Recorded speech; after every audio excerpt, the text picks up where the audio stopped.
Welcome to the Fantasy Champions Fantasy Football Podcast. Here's your host, Morgan Colby and Rick Lemon. What's poppin'? It's Wednesday, which means it's Thursday Night Football preview show. Yes, sir. It's been an interesting first 4 weeks of the NFL season. We've had basically every Thursday night game except for the first Thursday night game between the Bucs and Dallas be not bad, unentertaining games, just really bad, horrible teams playing. Yeah. So like for fantasy football purposes, and I got to set my totally unrelated, but I got to set DFS lineups for this game because I didn't last week. For the Thursday game, I'm always bad at the single games though. I never do it. Would you win 600 this week? Something like that? 500, yeah. Yeah, dude. Should have won that 6K. Next time, pick a better tight end. He did good. I think if I pick Dawson Knox, though. If you picked CJ Uzama, you would have won the whole thing probably. Yes, anyway, I always forget to do Thursday Night Football. You can either do, what is the one called where you just do like 5 flexes and then you have like a that's like the Thursday night. It's the same thing. Yeah, like the Thursday night showdown or whatever. Yeah, something like that. If you do DraftKings, but it's not an ad. Not an ad. DraftKings, we will advertise for you. We could. Anyway, so yeah, we got a Thursday night preview. My name is Morgan Colby. I got Rick Lemon with me as always. What's going on? So it's it'll be an interesting Thursday night. This is the first big, good Thursday night game that I think we've had all season. And we're going to preview that for you for fantasy football purposes. So before we do that, check out our website, fantasychampions.com. Follow us on Twitter, Instagram, Facebook, TikTok. Just type in the Fantasy Champions, the FF Champs. Follow us on any of those platforms. If you're listening on an Apple Podcast, Spotify, Stitcher, or any other podcast platforms, leave a review or share this podcast with your friends. If you're watching on YouTube, subscribe. Click the bell for noties. We're almost at 300. Just please, 300 is all we're asking for. And then like and comment down below any questions you have about the Thursday night game. Guys you want to start, guys you want to sit, whatever questions you might have about Thursday night football. So you ready to get hopping with this, buddy? Yeah, let's do it, bro. I don't know why I always do the home team first and the road team second, but I guess it doesn't really matter too much. No, it doesn't. Like, why do I do it like that? I think it's just because it's the way you organized it. You write home team, boom, road team, boom. So when we look at the show notes, when we just, the home team's first. The way we talk about it. Yeah. All right. Oh, just drop something on the floor.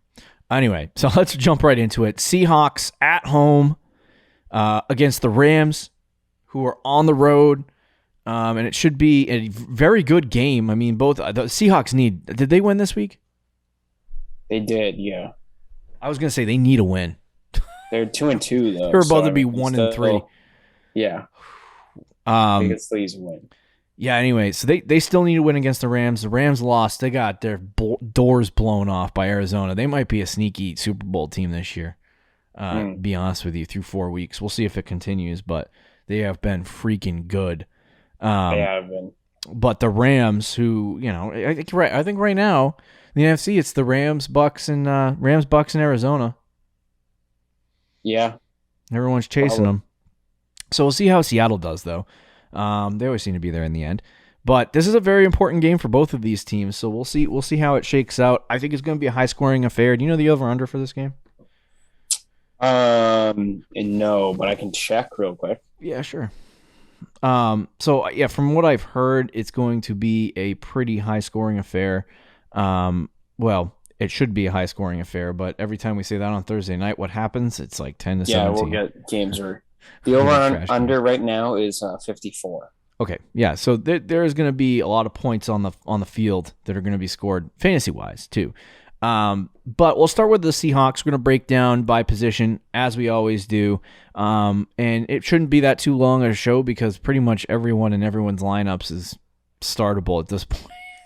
So, yeah. I'm like, my goodness, is there anyone to question at this point? No. So anyway, I guess there's an opportunity to talk about how some of these guys have been doing, but Russell Wilson at home for the Seattle Seahawks, he's been pretty good this year. Clearly, you want to start him. That's probably a given at this point. He had 31, 25, 17, 24 in the first 4 games of the season so far. You always look at our league, bro. I know, and it drives me crazy with the quarterback position. Why do we still do this 5 point? In a 4-point touchdown league, you had 27, 23, 16. Let me switch to a league that has 4-point touchdowns. That's what I always do. I always remind. Which league are you looking at? Because I don't know. I look at the Champs League, bro. Okay, all right. I'll be good there.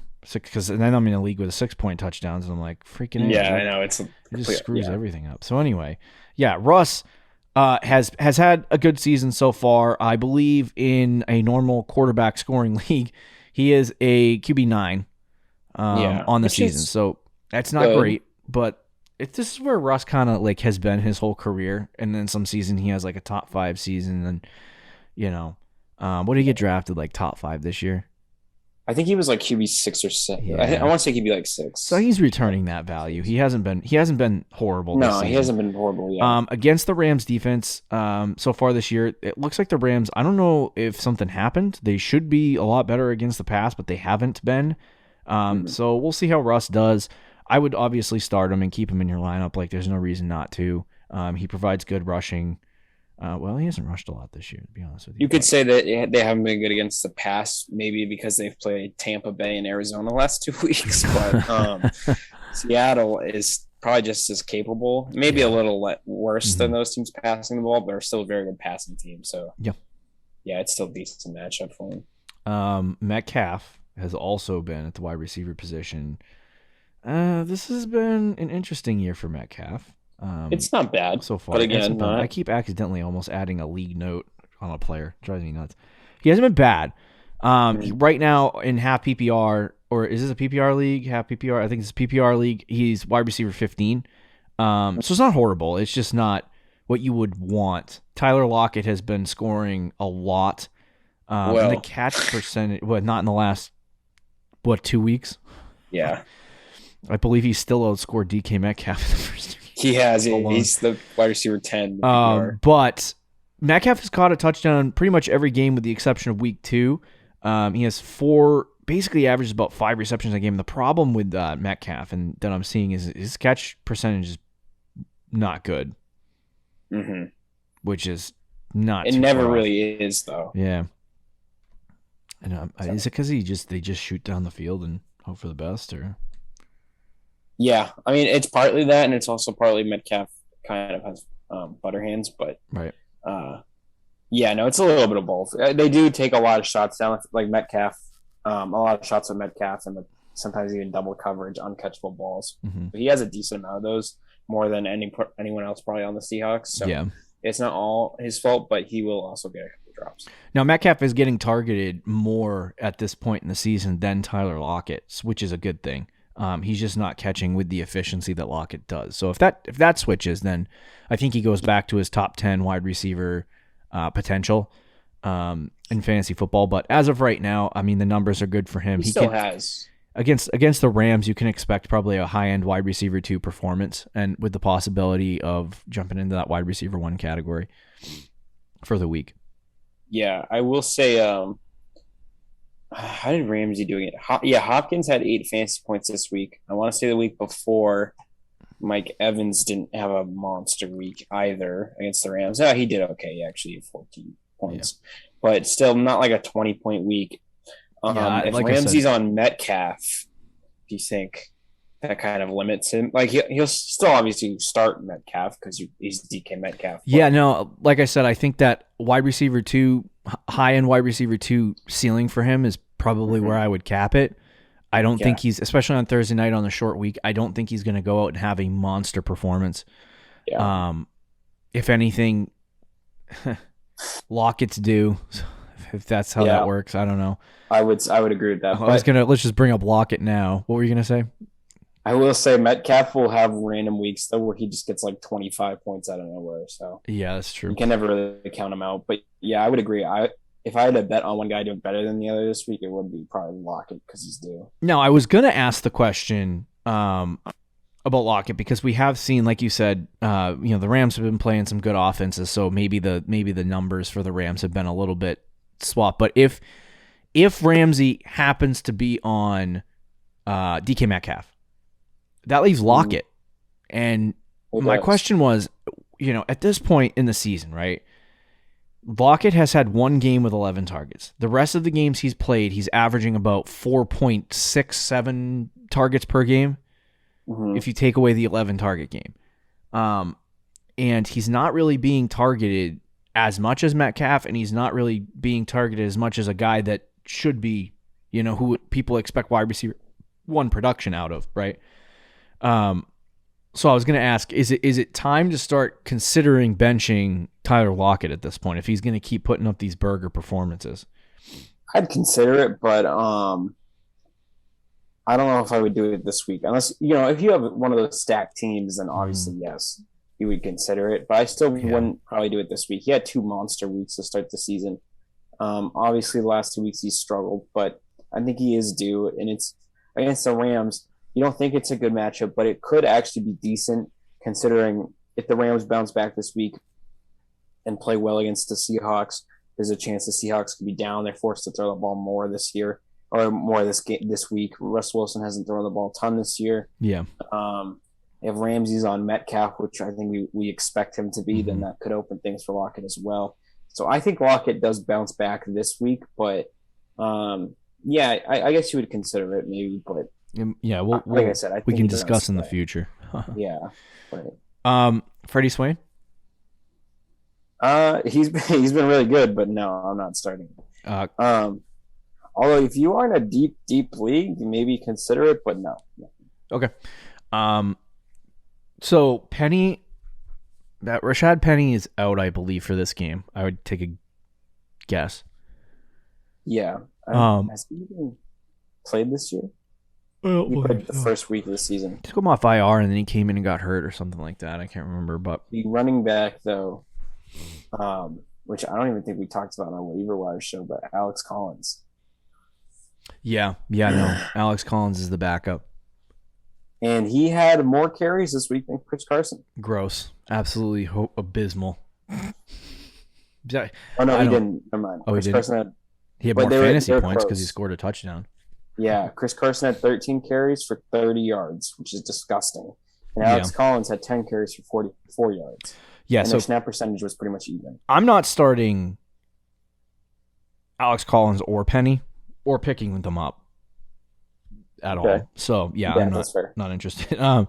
But Chris Carson on the season he's had some good games and some bad games. 11, 15, 15 to start the season was good.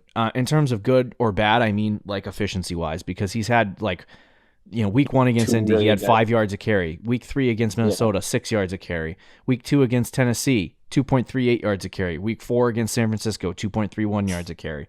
The thing I've noticed about Chris Carson that is not something that has happened in the past. Last year when he started, he averaged about 4 to 5 targets a game. This year, he's had 1 game with 3 targets. He has 1 game with no targets, and then 2 other games with 2 or less targets. So he's not getting involved in the passing game. I don't know if that's just game script. I don't know if that's a new offense in Seattle. Don't they have a new offensive coordinator? I think they do, yeah. I don't know if it's the new offensive coordinator. I don't know what it is for Seattle, but right now he's not involved in the passing game at all. His snap percentage numbers have dropped from week 1 and 2, and Chris Carson's not getting the work that you would have anticipated. Does this lead you to a point where you're like, maybe I should sit Carson this week? Yeah, I think you consider it. I wouldn't sit him though because you probably drafted him as your RB2. Right. I don't know if you would have many better options, and there's still a good chance he gets a touchdown this week and gets kind of like week 2 when he got 15 points because he had 2 rushing touchdowns, and can reach that floor for you. But I would be a little concerned with Chris Carson. I obviously have never been the biggest Chris Carson fan, so I'm kind of like wary of him anyway. But and the Rams are not a great matchup for him, even though Chase Edmonds did have a really good week this week. So, and so did James Conner. James Conner had 2 rushing touchdowns in the game. So, I wouldn't sit Chris Carson by any means, but I would definitely consider keeping not consider keeping an eye on him, but I would definitely close eye on him going forward. Okay, I would agree with that sentiment. Gerald Everett is the tight end. He's on the COVID list. His status for Thursday's game is uncertain at this point, so we don't know. I would, while listening to this program, pull out your phone and check Gerald Everett's status for the game, and just see where he's at, because you're most likely listening to this later than we recorded it. So yeah, I would check out. I would check out where Gerald Everett's at. If he plays, you want to start him? No. Okay, fair enough. Moving on to the Rams side of the ball, we got Matt Stafford. He's been pretty good this season, decent. I don't know how he played against Arizona though, so let me take a look. Let me take a gander at those numbers for a second. In real life, he was okay. Fantasy wise, he was decent. Okay. So okay, all around. Yeah. He's had 24, 18, 29, and 20. Hopefully, I'm in the right league. Yes, Yep. I am. So far this season, so he's provided Solid. some solid fantasy numbers on the season. If you are, I feel like he. This is one of those weird guys where somebody probably drafted him in like the 10th round and they invested capital in him, so they're like, I'm not going to drop him, but he really is like a streamable quarterback. Mm-hmm. At least to me. Like, if these 18, 20-point games keep coming along as the season goes along, like, yeah, he should probably be rostered, but is he starting every single week for a team? I would hope not. Probably not, yeah. 12-team He should league. start this week, though, I think. Oh, yeah, against Seattle, this is 100% a start for Matt Stafford. Like, I'm not even questioning it. So if you got Matt Stafford in your league, unless you have one of the top 5 or 6 quarterbacks in the NFL, you should probably start Matt Stafford. Yeah, no, I agree with that stat. He's also the QB6 on the season. Yeah. So that's pretty good. Yeah, it's decent. But yeah, no, I would start him against Seattle. That's a very good matchup for him. Okay. Cooper Kupp finally came down to earth on Thursday night. I mean, not on Thursday night. My goodness, I'm projecting. On Sunday. On Sunday. He finally came down to earth. He's still the wide receiver 1. He came down to earth, but he had 13 targets in that game. The most big he's had on the season. Here's the thing with Cooper Kupp. He's going to have a really great season. I think he's going to end up being top 5 to top 7 at the wide receiver position this year. But I've seen Cooper Kupp do this before. I've seen him just poop on everyone for the first month and a half of the season. And then he comes out and he slows down and he gets back to, like, you know, once the second half of the season starts, he gets back to what Cooper Kupp normally does. He gets the target share, but he doesn't score a ton of touchdowns. He doesn't produce at a high level. You know, at least, like, when I say high level, I mean 20, 32, 26. Like, those numbers, that stops happening. And then people think he's just like fanning out, you know, but this is what happens with Cooper Kupp. And I've seen it happen to him many times in previous seasons. So for this particular season, I mean, I'm thinking back to like 2019, he started off with 8 and 15, but then he had 27, 22, 22 in like 3 consecutive games. And while he still gets the target share, when the touchdowns stop coming, so do the fantasy points. So because he's a slot receiver, he doesn't put up massive yards per reception totals. You look at the last 2 games, and against Tampa Bay, Arizona, those 2 games, the reception total, the yards per catch totals are exactly where he is. The first 2 games, they were a little bit of an anomaly, I think. But the second 2, he's usually around 10 to 12 yards per catch. So if you look at those totals and you kind of put that together with him not scoring touchdowns, I think 10 fantasy points to 12 fantasy points is kind of where he's going to be when he doesn't score a touchdown. The question is, how is he going to get targeted in the red zone like Minnesota targets Adam Thielen in the red zone? Like, is that going to continue happening? Or are they going to go to guys like Bob Woods, you know, maybe Van Jefferson, maybe their tight end, Tyler Higbee? Like, are they going to start shifting away from target? Because he has 5 touchdowns already on the season. Here's the thing that I will say that's different, though, in years past. Matt Stafford. Okay, fair enough. He still got targeted the same amount in other years. That's the problem. True, but it seems like Matt Stafford has been very adamant that Cooper Kupp is his guy. Like, that is his guy. Yeah. Like, if you look at Robert Woods target-wise, it's not the same. He's getting half the amount of targets that Cooper Kupp is almost. Tyler Higbee has a role in the offense, but he's definitely nowhere near Cooper Kupp when it comes to targets either. Cooper Kupp has been the top guy, and yeah, he had a down week this week, but 13 targets to me is just it almost makes me more impressed because it's not stopping with him. Like he could lead the league in targets the way he's going now. Yes, historically speaking, you're right that when touchdowns stop, so do the fantasy points. But again, this week, even without a touchdown, if he catches like 8 of those 13 targets instead of 5, then you're looking at a 13 fantasy point week, and that's a solid week. Yeah, no, and like I said, 10 to 12 fantasy points a week, exactly where I think he's going to be without that touchdown. But the 20, 32, 26 fantasy point a game totals in the first 3 weeks, those aren't continuing. Like there's going to be weeks where that does happen again. 32 weeks, yeah. Right. But I think there's going to be weeks where he scores 20 again, maybe 25. But I don't think that, because he is a receiver that 1 week he can be a wide receiver 3, and then the next week he can be a wide receiver 1 overall. So I think he's fantastic. Great play against Seattle. Oh yeah, I mean at this point he's starting every week for you. Yeah, and so is Bob Woods against Seattle as well. I would start Robert Woods. I would start Robert Woods. He hasn't gotten the target. See, here's the thing. I think there was a connection right away with Matt Stafford and Cooper Kupp, and clearly there has not been a connection between Robert Woods and Cooper Kupp. I think for the sake of the St. Louis Rams, taking it back. Los Angeles Rams offense. For the sake of the Rams offense, they got to get other guys involved. They have to. There's they did this past week a little bit, like Van Jefferson. Right, exactly. But if they keep just feeding Cooper Kupp, that's going to get predictable.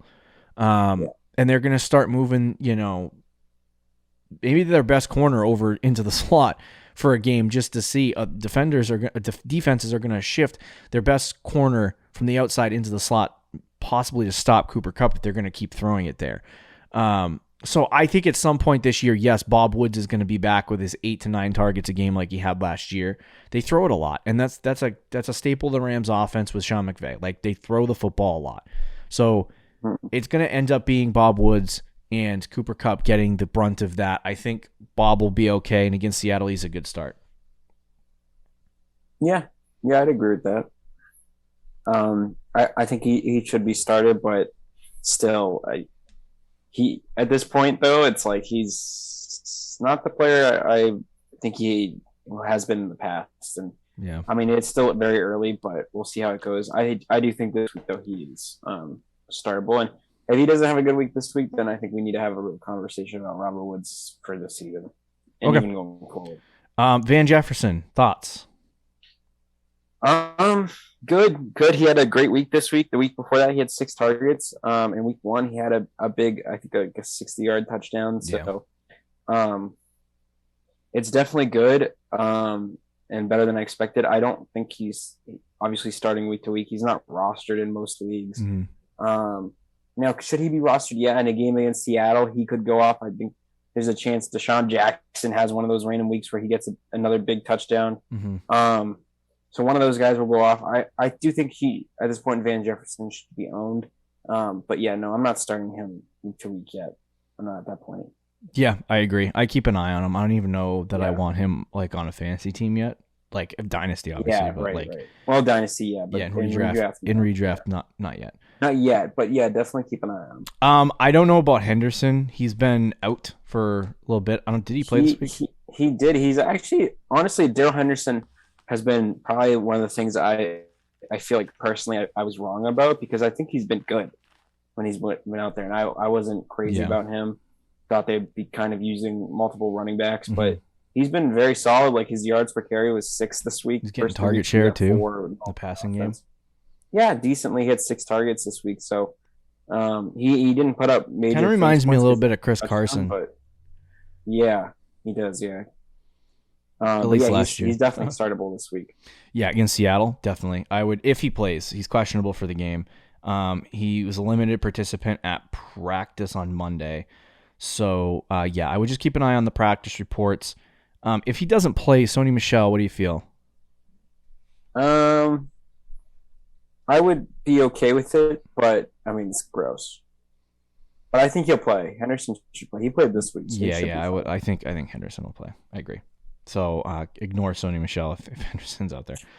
And then Tyler Higbeast. He was somebody that a lot of people were excited about. He hasn't really gotten a massive target share. But when you talk about the tight end position at this point, I mean, he's tight end 14. When you're talking about the tight end position, like 6 targets a game is, if you're one of the bottom teams that doesn't have a tight end, Rick in a couple of leagues I'm in with him, Tyler Higbee might be a good play. Yeah, I mean, he's okay. He's going to have weeks where he gets like 15 fantasy points, and then 1 week he's also questionable, by the way. He was a limited participant at practice. I think he'll be fine. Yeah. It's a good matchup for him this week, so I would consider starting him this week, but only if you're thin at tight end. Literally, Stafford, Kupp, Woods, Henderson, Higbee, all considered starts. Great fantasy game there. Russ, Metcalf, Lockett, Carson, like so many good fantasy assets. Let's go. Finally. It should be a high-score game, yeah. Finally. I mean, we say that about Thursday Night Football, and then it doesn't happen. I almost will. I should. If I live in Massachusetts, if I could, I want you to log into my account. Oh, I see. I'm gonna do this on YouTube so that the government can track me down. But I want you to log in, onto my DraftKings account. Okay. And do my prop bets for me. Okay, I got you. I can't freaking prop bet in this state, but I would take the under in this game because Thursday Night Football always screws me with the fantasy points every single time. That is true, yeah. 54 is high. You know what the sad part is? Home league, the league that I don't win any money from, but I only care about because I need to beat everyone who makes fun of me for being a fantasy analyst. I don't think I have anyone in this game. So frick me. I know, I don't either. Yikes. But anyway, there you go. There is a breakdown of the Thursday night fantasy football perspective. Really, really, really good game. Seahawks Rams. So I'm excited to watch it. I hope you enjoy it. Tomorrow, I believe we have starts and sits and then trade targets and week 5 contents wrapped up. See you tomorrow, guys. See you guys. Thank you for listening to the Fantasy Champions Podcast. Make sure you subscribe on iTunes and YouTube and follow us on Twitter @TheFFChamps.